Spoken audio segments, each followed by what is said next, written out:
It's the Great Pumpkin, Charlie Brown, by Charles M. Schulz.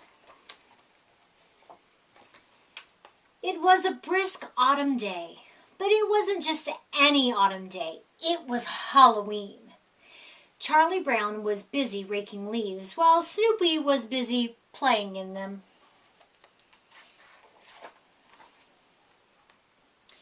Lucy stopped by with a football. "How about practicing some plays, Charlie Brown?" asked Lucy. "I'll hold the ball, and you come running and kick it." "You must think I'm really stupid," replied Charlie Brown. "You just want me to come running up to the ball so you can pull it away and watch me fall flat on my back." "This time you can trust me," said Lucy, flashing a toothy grin. But Charlie Brown didn't believe her. "No," answered Charlie Brown. "No, no, and no." "Please, Charlie Brown," pleaded Lucy. "I have a signed document testifying that I will not pull the ball away." Charlie Brown grabbed the piece of paper and studied it. "It is signed. I guess if you have a signed document in your hand, you can't go wrong. It looks like I'm really going to kick the football this year."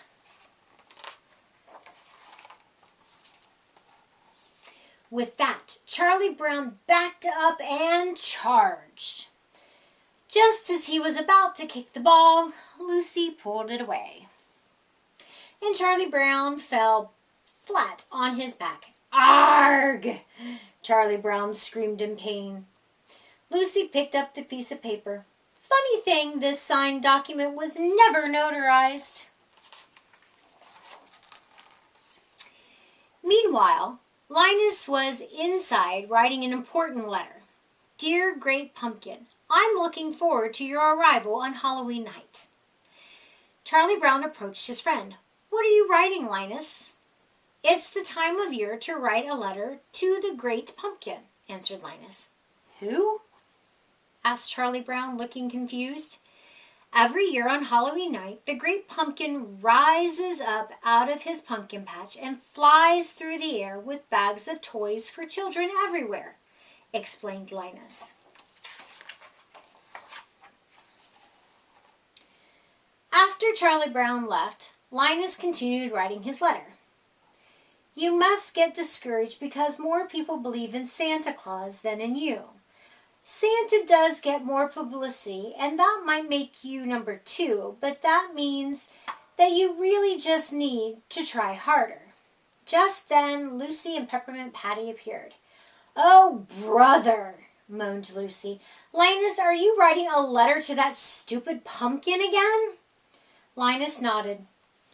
"I am the laughingstock of the neighborhood because every year my little brother writes a letter to the Great Pumpkin," cried Lucy, and stormed off.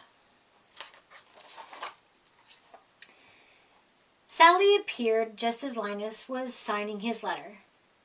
"What are you doing, Linus?" asked Sally. Linus hesitated, and then answered, "I'm writing to the Great Pumpkin. He rises out of the pumpkin patch on Halloween night and brings bags of toys for children everywhere." "Oh, Linus," swooned Sally. "You say the cutest things." "Hey, Sally, would you like to sit with me in the pumpkin patch on Halloween night and wait for the Great Pumpkin together?" asked Linus. Sally's eyes lit up. "Oh, Linus, I'd love to."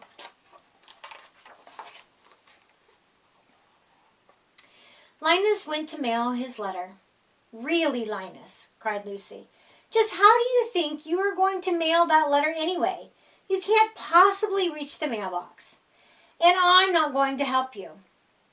Linus whipped his blanket in the air, hooked a corner of it onto the handle, and pulled open the mailbox. He then sent his letter flying in the air. Lucy watched as the letter slid into the open mailbox. "Like that," replied the triumphant Linus, and he walked away. Just then, Charlie Brown ran up, waving a piece of paper in his hand. "Hey!" exclaimed Charlie Brown. "I got an invitation to Violet's Halloween party." Lucy rolled her eyes. "Oh, brother," she said with a sneer. "Charlie Brown, if you got an invitation, then it must have been a mistake." "Lucy, do you know if Linus is going to the party?" asked Sally.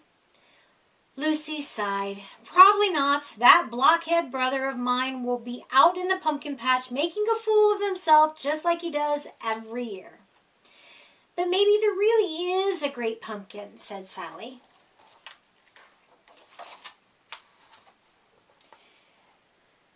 "Do I get to go trick-or-treating this year?" Sally asked her big brother. "Sure, Sally," replied Charlie Brown. Oh boy, explained Sally. "How do we do it?" "It's very simple," Lucy said. "All you have to do is walk up to a house, ring the doorbell, then the person opens the door, say trick or treats." Sally looked suspicious. "Are you sure that's legal?" "Oh, good grief," Lucy cringed. "Of course it's legal." Everyone met later that afternoon at Lucy's house in their costumes. A person should always pick a costume which is in direct contrast to one's own personality, said Lucy as she lowered a witch mask over her face. Lucy looked Charlie Brown up and down. "Really, Charlie Brown? What are you supposed to be anyway?" Charlie Brown responded from underneath the cut-up sheet. "A ghost. I guess I had a little trouble with the scissors."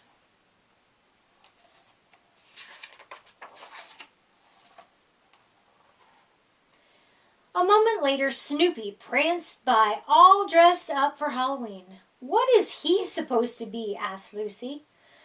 "A pilot from World War I, replied Charlie Brown. "Now I've heard everything," cried Lucy. "Okay, everyone, we'll go trick-or-treating and then head over to Violet's for the Halloween party." Everyone got their bags to fill. The trick-or-treaters passed Linus, who was settled in the pumpkin patch waiting for the great pumpkin. "Have you come to sing pumpkin carols?" asked a hopeful Linus. "Oh, good grief," cried Lucy, throwing her arms in the air. Lucy turned to Sally. "Well, are you coming with us or not?" Sally looked back and forth from Linus to her friends and then back at Linus.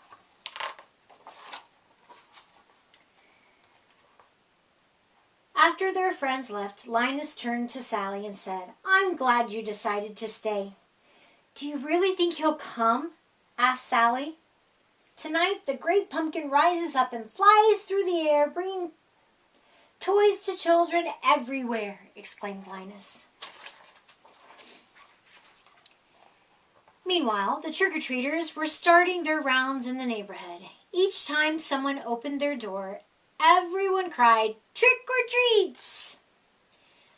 "Could I have an extra piece for my blockhead of a brother, please?" said Lucy, flashing a toothy grin. "He couldn't come with us because he's sitting in the pumpkin patch waiting for the great pumpkin."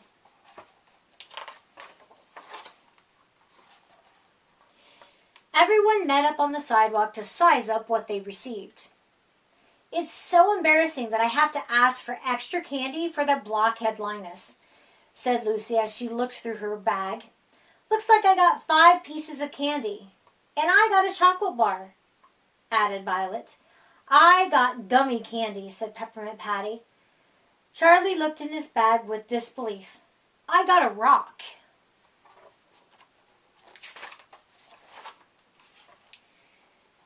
Trick-or-treaters worked their way through the neighborhood. After every few houses, they stopped to take stock on what they had received. "Nice!" exclaimed Lucy. "I got 3 cookies." "And I got a fudge bar," said Violet. "Pack of gum," added Peppermint Patty. "A rock!" cried Charlie Brown. "Not again!"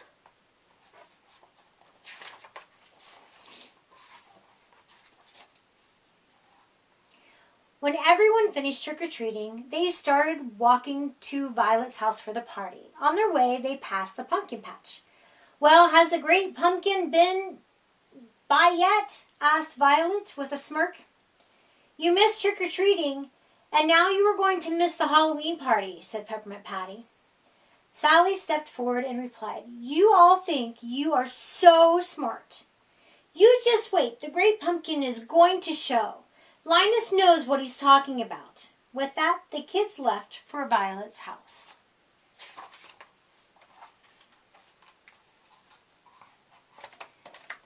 Once at the party, everyone started to partake in the Halloween festivities. Some were carving pumpkins while others were getting ready to bob for apples. "Out of my way," said Lucy, stepping up to the barrel. "Let me show you how it's done." After a few seconds, Lucy pulled her head out of the bucket, but instead of just pulling out an apple, she pulled out a beagle. "Ew!" cried Lucy. "My lips touch dog lips! Gross!"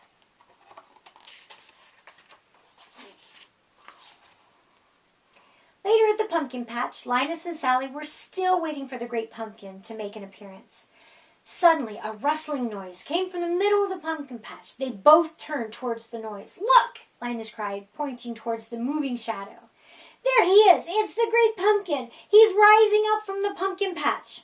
Linus was so overwhelmed with excitement that he fainted. Within seconds, Linus came to and sat up. He looked around and asked, "What happened? Did I faint? Did he leave his toys?" "I was robbed," Sally yelled. "Halloween is over and I missed it. You kept me up all night waiting for the great pumpkin, and the only thing that came was a beagle. When the great pumpkin comes, I'll still put a good word in for you," Linus yelled to Sally, but she was gone. "Oh, great pumpkin," moaned Linus, "where are you?"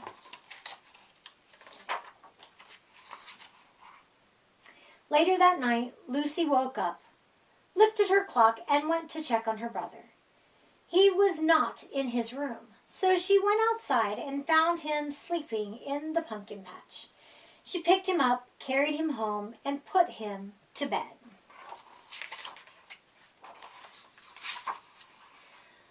The next morning, Charlie Brown and Linus met up.